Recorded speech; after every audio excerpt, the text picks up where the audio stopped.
Пајтонџијата и децата. Низ нашата улица проаѓаат коли, камиони, фиќовци и еден пајтон. Но децата најмногу се радосни поради минувањето на пајтонот. А знаете ли зошто? Затоа што барем за миг можат да му се искачат на грбот. Пајтонџијата е прилично стар човек.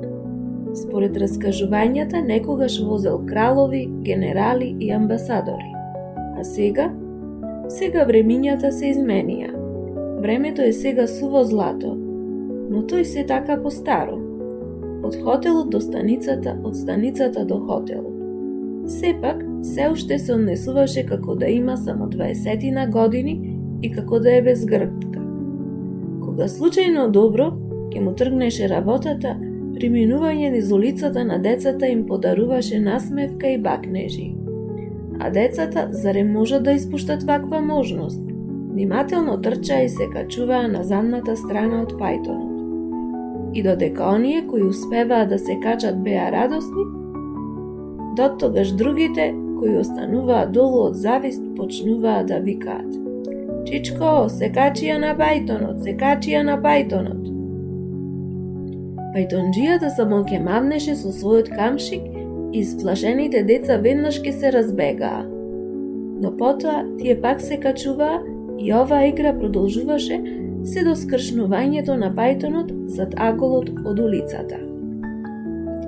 Единствено дете што не трчаше по пајтонот беше Орхан. Тој не викаше дури ни Чичко, се качија на пајтонот. Пајтонџијата го знаеше ова, затоа тој повеќе од сите деца го сакаше Орхана. Често му се сакаше да го качи и прошета низ целата улица. Но и Орхан еден ден сакаше да се качи на пајтонот. Се обиде в понеделник, но што да прави, поголемите деца беа го истуркале како парталава топка. Пробаше во вторникот, но пак не успеа. Пробаше в среда, четврток и до крајот на неделата, но никако не му појде од рака. Виде, не виде, реши да се откаже од својата намера. Но во неделата тој забележа дека е единствено дете од улицата кој не се наоѓаше на фудбалскиот надпревар. Ова беше толку ретка можност за да се качи на пајтонот. Кога почна да паѓа првиот мрак, се зададе и пајтонот. Орхан целиот гореше од среќа. Предпазливо се искачи на задната страна од пајтонот. Колку радосен се чувствуваше Орхан. Во неговите мисли се редеа птици, небо и води. Но оваа негова радост не потраја подолго. Токму пред аголот децата што се враќаа од надпреварот почнаа да викаат: "Се качија на пајтонот, се качија на пајтонот."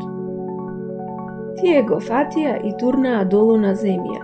Леле мајко, за малку Орхан можеше да се најде под тркалата на едно фиќо. Пајтонџијата запре и децата од страв се разбегаа на сите страни. Орхан се исправи на нозе и плачејки прозбори: "Чичко, јас, прв пат, збор давам дека никогаш веќе нема да се качам." Потоа Орхан се исплаши од пајтонџијата, кој му се приближуваше се повеќе и со рацете го покри лицето. Но пајтонџијата без збор го поведе за рака и го седна крај себе на пајтонот. На пајтон Орхан втаса до пред својата куќа. Тој беше пресреќен, а неговите другари се засрамија поради својата недобра постапка спрема него. Оттогаш ми се чини децата повеќе не се качуваа на пајтонот и престанаа да викаат: "Чичко, се качија на пајтонот."